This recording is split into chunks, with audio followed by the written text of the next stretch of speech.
선생님들 안녕하세요. 오늘의 5문제 가지고 돌아왔습니다. 한번 보도록 할게요.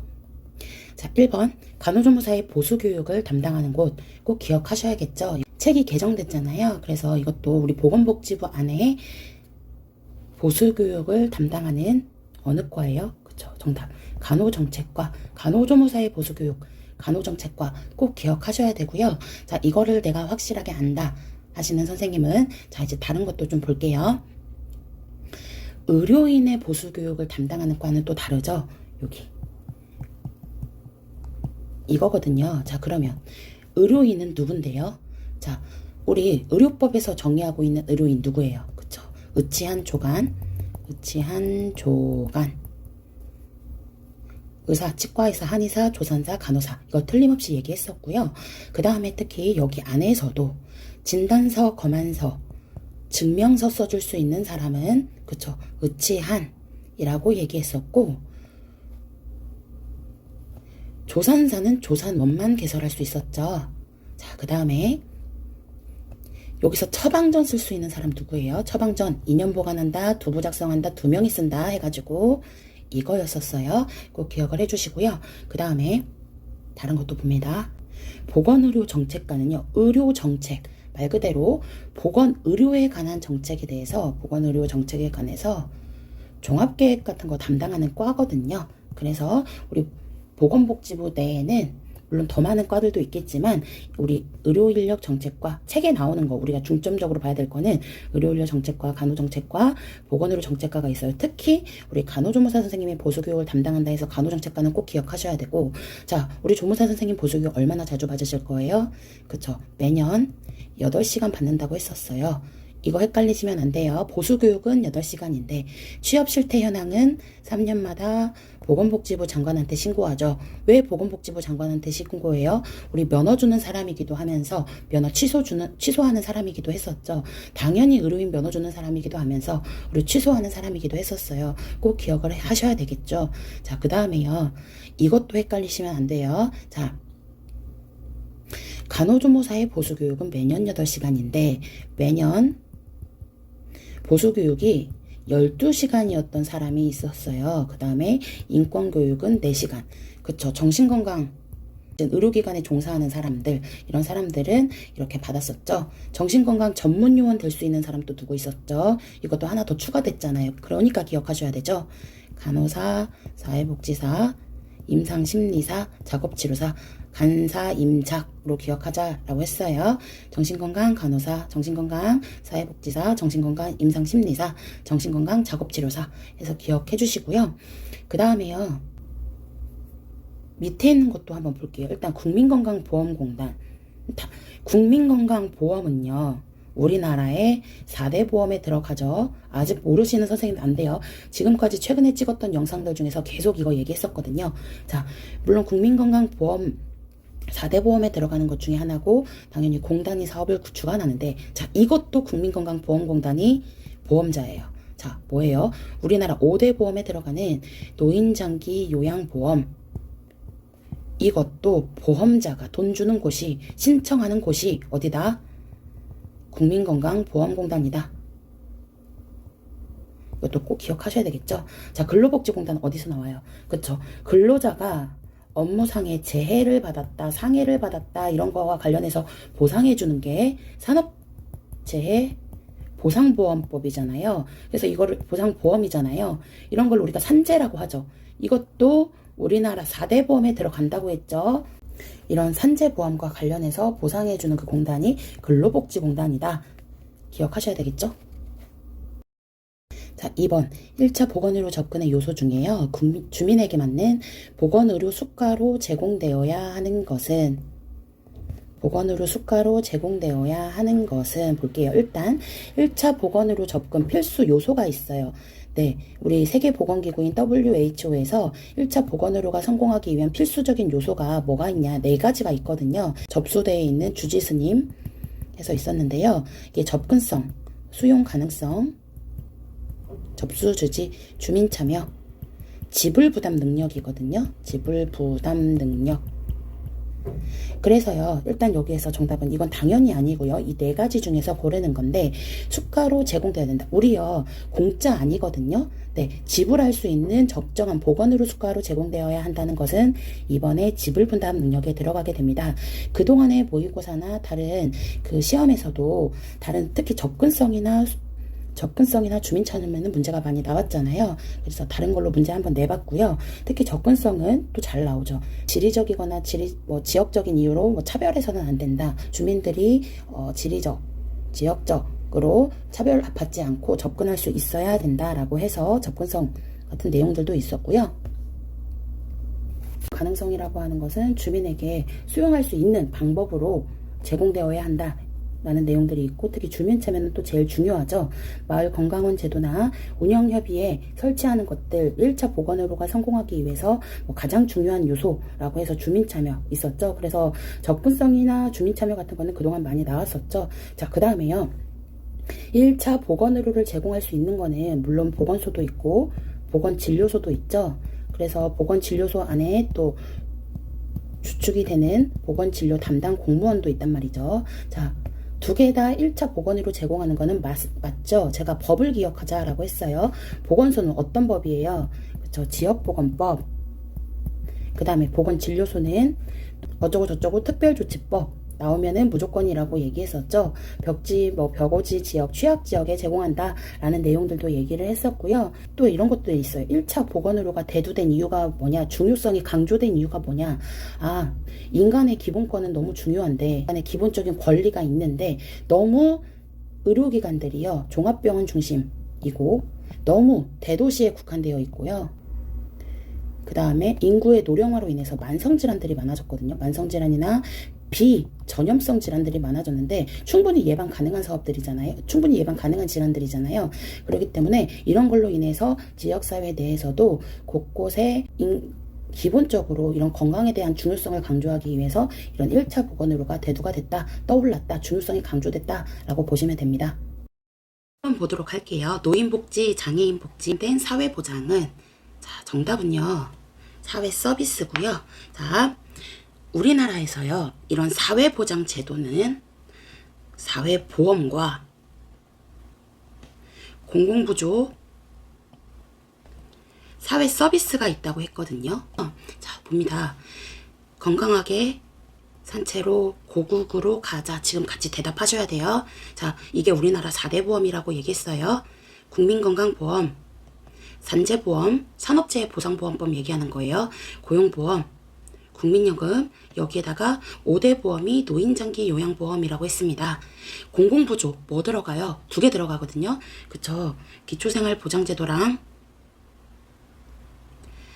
의료급여가 들어가거든요. 그래서 조사가 필요하거든요. 그래서 소득이 일정 수준에 미치지 못하면 우리 최저생활을 보장한다라고 해서 저소득층에게 제공하는 것들이 이런 공공부조거든요. 사회 서비스는 장애인이나 노인이나 그 다음에 임산부도 있을 수 있고요. 그 다음에 아동에게 제공하는, 맞으면요, 이렇게 우리 국민의 삶의 질 향상에 도움이 되는 이런 사회 서비스가 있거든요. 그래서 일단 이거 사회보험과 공공부조를 확실하게 먼저 알고 그 다음에 사회 서비스를 보는 거예요. 자, 일단 여기에서 제가 항상 또 강조하는 게 있었잖아요. 소득을 보장해 주는 게 있고 의료를 보장해 주는 게 있었죠. 자, 소득 보장 고르셔야 돼요. 이거 3개 소득보장, 위에 있는 거 기초생활보장제도 소득을 보장해주고. 자, 그럼 의료를 보장해주는 건 뭐 있어요? 의료를 보장해주는 거는 국민건강보험, 그 다음에 산재는 2개 다 들어간다고 했죠. 노인장기 요양보험, 의료급여, 이렇게 된다고 얘기했었죠. 그 다음에 노인이다, 아동이다, 임산부다, 이런 기준만 맞으면 여기에 따라서 그 현금을 지급하는지 아니면은 현금이 아니면 또 물건으로 지급하기도 하고요. 아니면 바우처라고 해서 우리 지역사회에서 쓸 수 있는 그 상품권 같은 거, 농산물 상품권, 여러 가지 상품권들 있죠. 상품권을 바우처라고 합니다. 한번 볼게요. 보건의료 전달체계의 구성 요소 중에 인력, 시설, 장비, 지식, 기술로 분류되는 것은 일단요. 지금 이 보건의료 전달체계와 관련해서 작년 상반기, 하반기, 올해 상반기까지 연달아서 계속 나오고 있거든요. 그래서 문제를 준비해 봤고요. 일단 이 보건의료 전달체계라고 하는 게 뭐죠? 의료 필요한 사람한테요. 의료가 필요한 사람한테 질적으로나 양적으로나 적정한 의료를 우리 효과적으로 전달하는 체계를 얘기를 합니다. 자, 우리나라 같은 경우는 이거 뭐예요? 우리가 선택할 수 있죠. 그쵸? 자유방임령이죠. 우리나라는 자유방임령. 그 다음에요. 1차 진료 단계. 1차 진료기관, 의료기관이라고도 하고요. 그 다음에 2차 진료 단계가 있고 3차 진료 단계가 있거든요. 이건 보통 질병이 발생했을 때 제일 먼저 접하는 곳, 지역사회의 의원들 얘기하는 거고, 뭐 보건소, 지소도 있고, 보건진료소도 있고, 의원급에 해당이 되고요. 2차는 그러면 뭘까요? 그 다음, 네, 전문의가 진료하는 병원급. 그 다음에 3차, 우리 3차 진료기관이라고도 하고 3차 병원이라고도 하거든요. 네, 여기는 이제 종합병원 같은 대학병원 뭐 이런 곳을 이야기하고요. 자, 그러면 제가 여기에 이제 우리나라 보건의료 전달 체계의 1차 의료기관이다, 2차 의료기관이다, 3차 의료기관이다 라고 해서 여기 보건소나 보건진료소 같이 넣어놨잖아요. 그런데 이거 헷갈리지 말자고 했거든요. 보건간호에서 우리나라 전달체계에서 1차 의료기관에 해당되는 거는 보건소, 보건진료소, 뭐 의원급이 들어가지만 이 보건소나 보건진료소 같은 경우는 의료법에서 정의하는 의료기관에는 포함이 안 된다고 했죠. 의료법에서 정의하는 의료기관은 몇 개예요? 그렇죠. 기억하셔야 되죠. 10개. 의원급, 조산원, 병원급 10개라고 했습니다. 자, 그 다음에 또 갑니다. 종합병원을 병상수가 몇 개 이상이라고 얘기해요. 그쵸? 100병상이라고 얘기하고요. 그러면 상급 종합병원, 그거는 여기서 말하는 거지. 상급 종합병원을 얘기를 하는데, 상급 종합병원은 몇 개예요? 우리가 호텔도 5성급 호텔 생각하시면 되거든요. 그쵸? 상급 종합병원의 병상수는 당연히 500병상입니다. 이거 의료법에서 우리 의료법에서 얘기했던 거 기억하셔야 돼요. 자, 그 다음에 이제 진짜 또 가보도록 할게요. 자, 보건의료 전달체계 구성 요소 중에서요. 특히 자, 인력이나 시설 이런 게 들어가는 거는요. 인력이나 시설, 뭐 장비, 지식, 기술 어떻게 개발할지 보건의료 차원의 개발로 들어가요. 자, 그러면 나머지 것도 보도록 하겠습니다. 이거하고 이거 나온 적이 있죠. 경제적 지원. 뭐 나왔죠? 상반기에. 그쵸? 돈. 공공재원 나왔었거든요. 그 다음에 또 원조. 돈 지원해주는 거. 뭐 외국의 원조. 이런 것들도 있고요. 그 다음에 지역사회의 기여, 재원을 지원해준다, 돈을 지원해준다 이런 거 생각하시면 되고요. 그 다음에 보건의료 정책 및 관리도 나온 적이 있죠. 자, 특히 보건의료 정책 및 관리에 해당되는 주요한 3가지가 있었는데요. 지도력, 의사결정, 규제 이런 것들이 보건의료 정책 및 관리에 들어가게 됩니다. 이것도 나온 적이 있어요. 자, 그 다음에 그럼 나머지 것도 볼게요. 자, 이런 보건의료 전달 체계를 우리 자원을 누가 조직하냐? 기관들을 보통 얘기를 하거든요. 자, 그래서 뭐 국가보건기관이나 정부기관, 뭐 비정부기관 이런 것들이 자원의 조직하로 들어간다라고 보시면 되고, 보건의료 서비스 제공 여기에는 보건 의료 전달 체계처럼 의료 전달 체계, 그 다음에 건강 증진, 질병 예방 이런 것들이 들어가게 되거든요. 그래서 이런 내용들도 있으니까 작년 상반기와 하반기, 올해 상반기까지 나왔어요. 지금까지 나온 것들이 네. 여기 보건의료 자원의 개발 이것도 나왔고요. 이것도 나왔습니다. 그래서 나온 게 또 나올 수도 있으니까 일단은 그거는 확실히 기억을 하셔야 되고요. 5번 노인장기 요양보험 제도 중에 다음 설명하는 시설급여 기관은 치매, 중풍 등 노인성 질환 등으로 심신에 상당한 장애가 발생해서 도움이 필요한 자, 입소시켜서 급식, 요양, 일상생활에 필요한 편의시설 제공. 일단 여기서 핵심은요. 치매, 중풍 등 노인성 질환 등으로 입소시켰는데 사람 수가 10명 이상이라는 거예요. 자, 정답은 일단 노인 요양시설인데요. 자, 가볼게요. 제가 꼭 기억할 것들. 아직 4대 보험 못 외웠는데 지금 5대 보험인 노인장기 요양보험 말 안 돼요. 4대 보험 먼저 외우셔야 되고, 이제 우리나라의 5대 보험에 노인장기 요양보험 포함되죠. 4대 보험, 건강하게 산채로 고국으로 가자, 건강보험, 산업재해 보상보험, 고용보험, 국민연금, 거기에다가 이제 5대 보험 물어보면 노인장기 요양보험 제도까지가 들어가죠. 이놈들은 다 뭐예요? 그쵸?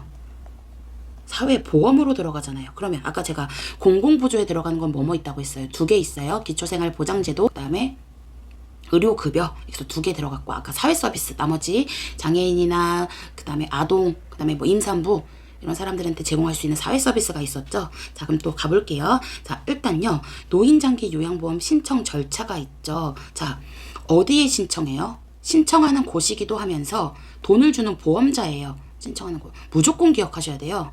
네, 공단이죠. 무슨 공단? 국민건강보험공단. 무조건 기억하셔야 돼요. 자, 그 다음에 누가 신청하는 거예요? 그쵸, 본인, 대상자가 신청하거든요. 그럼 여기서 말하는 본인은 당연히 노인장기 요양보험이니까 65세 이상 노인을 보통을 얘기를 할 텐데, 65세 이상 노인이면서 일상생활이 정말 어려운 대상자가 신청하거나, 또는 나이 기준 안 돼도 제가 치매나 중풍이나 파킨슨은 나이 기준 안 돼도 신청할 수가 있으니까 이놈들 먼저 기억하라고 했어요. 그래서 다음 중에 노인장기 요양보험 제도 신청할 수 있는 대상자로 오른 사람은, 그러면 1번부터 5번까지 해서 치매나 중풍이나 파킨슨은 나이 기준이 안 돼도 신청할 수 있고 받을 수가 있으니까 이거 먼저 찾으라고 했죠. 왜냐면 나이가 만약에 67세인데, 예를 들어 나이가 67세인데 나이 기준은 65세 이상이니까 노인은 맞아요. 근데 일상생활 너무 잘하고 있어요. 건강해요. 그러면 이런 사람은 해당이 안 되거든요. 그래서 이런 질환을 먼저 찾으라고 했어요. 자, 그래서 신청을 여기다 했으니까, 이 대상자들이 여기다 신청을 했으니까 방문조사를 와요. 방문조사 어느 직원이 오겠어요? 그쵸? 여기 공단 직원이 올 거예요. 여기 공단 직원이 방문조사 옵니다. 보통 사회복지사나 간호사거든요. 방문조사 와서 얼마나 우리 일상생활이 어려운가 보고 나서 판정을 2번을 하거든요. 1차 판정을 공단에서 하고 조사한 걸 가지고 가서 제출을 하는 거예요. 공단에. 그 다음에 최종적으로 판정한다. 그럼 등급이 나오거든요. 등급판정위원회라는 곳에서 해요. 이거는, 이 등급판정은 무조건적으로 다 받아야 돼요. 치매 노인은 등급판정이 필요 없다. 아니에요. 독거 노인은 등급판정이 필요 없다. 아니에요. 무조건적으로 받는 거예요. 자, 그러면 등급이 제가 어떻게 나눠진다고 했어요? 1등급부터 1, 2, 3, 4, 5 인지지원 등급까지 나누거든요.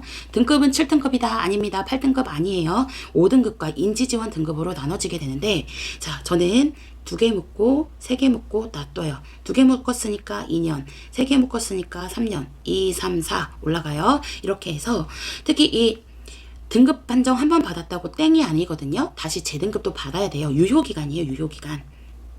장기 요양 서비스 받을 때 최저 인정받을 수 있는 유효기간이 몇 년이냐? 2년입니다. 보통 이렇게 등급 판정을 받은 사람들은, 자, 재가급여, 가정에서 받는다, 제공한다 해서 재가급여가 들어가게 되고, 재가급여 받을 수 있고 시설급여도 받을 수가 있어요. 보통 등급 판정 받은 사람들은 재가나 시설급여 받을 수가 있습니다. 자, 그럼요, 재가랑 시설급여만 있는 게 아니에요. 생각해보세요. 우리가 뭐 섬지역들이나 이런 정말 외딴 지역에는 나 기관 같은 게 없다 보니까 재가나 시설급여 받지 못할 때 받을 수 있는 특별연금 급여라는 게 있거든요. 그러면 여기 노인장기 요양보험, 이 장기요양 서비스는 재가급여와 시설급여와 특별연금 급여로 이루어져 있다. 네, 맞습니다. 이거 3개밖에 없고요. 그러면 이 특별연금 급여에는 가족요양비가 있고 특례요양비가 있고 요양병원 간병비가 있는데, 이거 2개는 현재 시행을 안 하고 있기 때문에 특별연금 급여에는 가족요양비가 포함된다. 네, 맞죠? 이거 기억하시면 되고요. 자, 그 다음 또 가요. 재가급여에 들어가는 거는 무조건 기억하셔야 돼요.